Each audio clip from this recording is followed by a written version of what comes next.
Balto is an interesting one. I liked it a lot as a kid, and I was obsessed with someday moving to Alaska. It's something that part of me still wants to do. To quote an old saying, the far northland's a callin' me away. Though with costs of living up there, I could never afford it.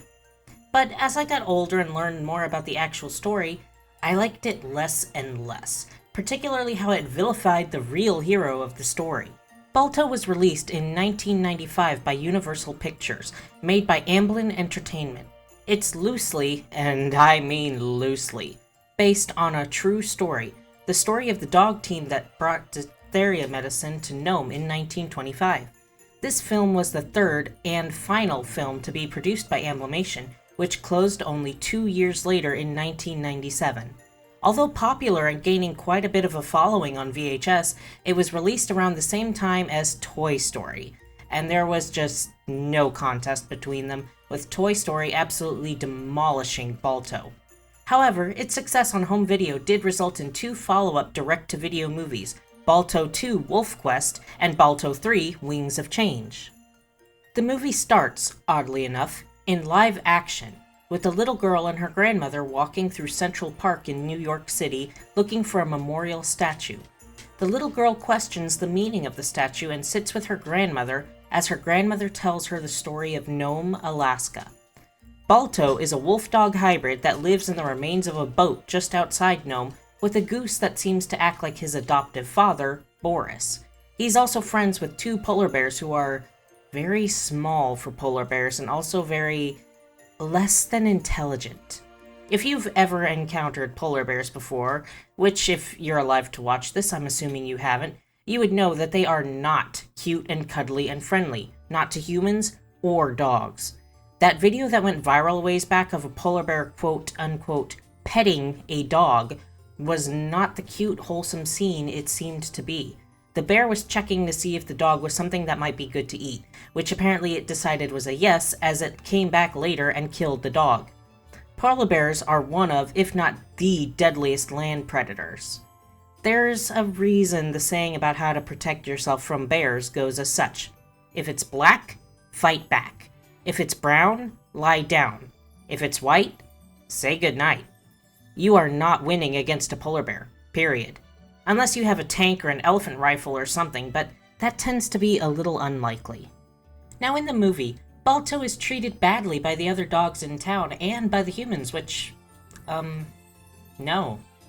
Wolf dogs used to be quite popular for use in sledding, and while today most people are aware that they do not make good pets and aren't safe to have in your average household and should be left to wildlife sanctuaries equipped and trained for how to handle them, back then they were seen as hardy and capable, as well as being quite common considering how unfixed dogs were generally allowed to roam wherever, in areas also populated by wolves.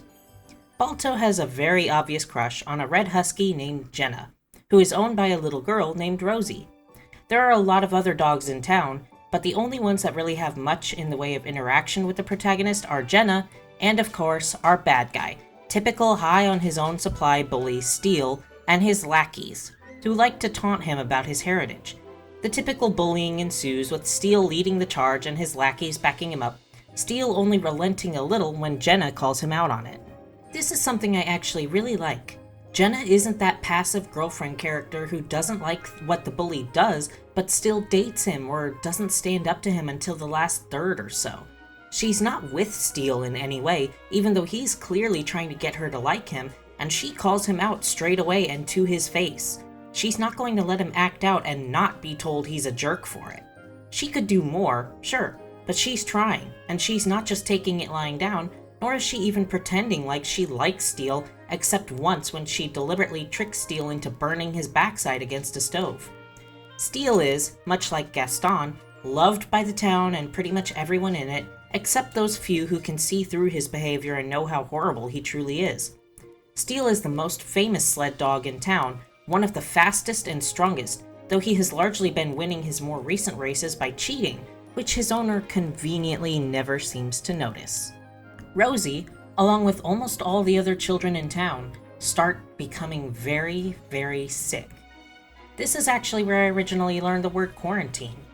They're all coming down with diphtheria, an infection that today isn't a big deal with modern medicine, but it was much more dangerous back then, particularly to children.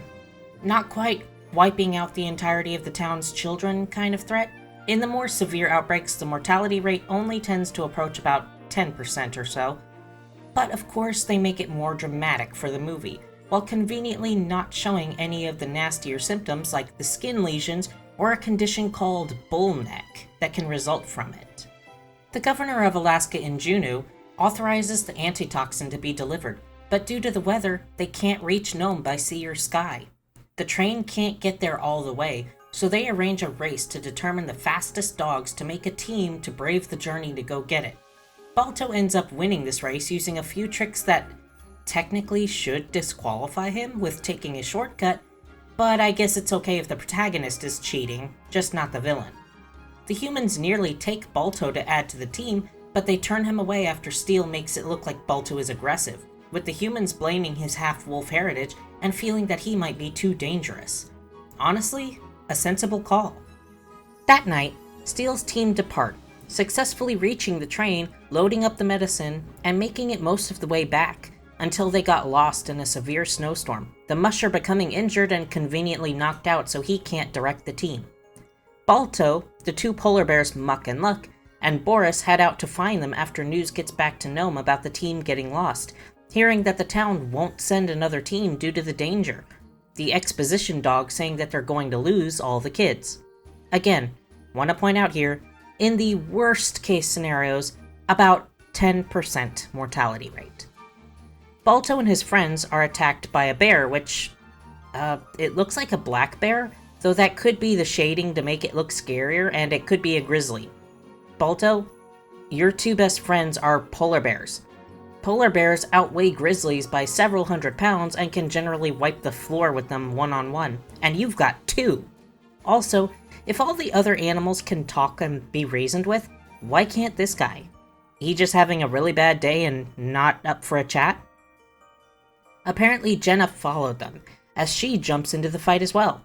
The fight ends on a frozen lake with the bear going under and not coming back up, and Balto nearly drowning until the polar bears remember that, oh, yeah, polar bears can swim, and save him. Jenna is hurt, so Balto tells Boris and the bears to take her home while he continues on alone. He finds the team and promises to get them back home, with Steele refusing to help and just wanting them to sit there until they freeze, I guess.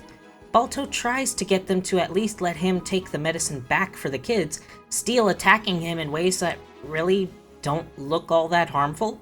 I mean, he's just kind of shoving and throwing him. None of this would cause serious injuries, but they treat it like, oh my god, Steele killed him. Steele ends up slipping and falling over a cliffside, which should have resulted in severe injury or death, especially seeing as how the way he fought with Balto was seen as so terrible when it was really mild in comparison. But of course he's fine, and his lackeys immediately switch sides, help Balto into a harness, and follow him. Steele somehow manages to get ahead of them after having to climb his way back up the cliffs and finds the trails Balto marked. No, not like that, he just scratched on some trees, and make a bunch of false trails, getting Balto and the team more and more lost into some dangerous situations, including an avalanche, because no movie that takes place somewhere with lots of snow can go without an avalanche, a cave-in, and an ice bridge. There's a point when Balto ends up going over another cliff with the medicine and nearly gives up, but he sees a large white wolf who howls with him and shows him that his wolf heritage is not a weakness, it is his strength. Balto uses his newfound strength and self-confidence to climb the cliff with the medicine, getting the team back on track and using his sense of smell to guide them the correct way. Steele beat them back to Nome, despite probably having severe internal injuries and broken bones from the whole falling down the cliffs thing, and tells everyone that the entire team, Musher, and Balto were dead, and that Balto had been trying to steal the medicine to get glory for himself, having the bandana Jenna gave Balto as proof. She calls him out for lying and leaves, using a trick that Balto showed her with a lantern and some broken glass to cast an image much like the northern lights on the hillside to try and guide Balto back home. This wouldn't work. For one thing, lanterns don't direct their light one way, and they absolutely are not bright enough to cast an image like that. But it does look pretty. Balto is able to lead the team with the injured Musher and medicine back to Nome. All the other dogs realize Steele's lies and abandon him, even the flirtatious little dog who was all over him earlier, with the doctor quickly getting the medicine to the kids and the town now hero-worshipping Balto. In the present day again with the live action, the woman and her granddaughter finally find the memorial statue, telling her granddaughter about how the Iditarod sled dog race, still run to this day, follows the same path that Balto and his team took from Nenana to Nome. The little girl runs off with their husky, calling out to her Grandma Rosie.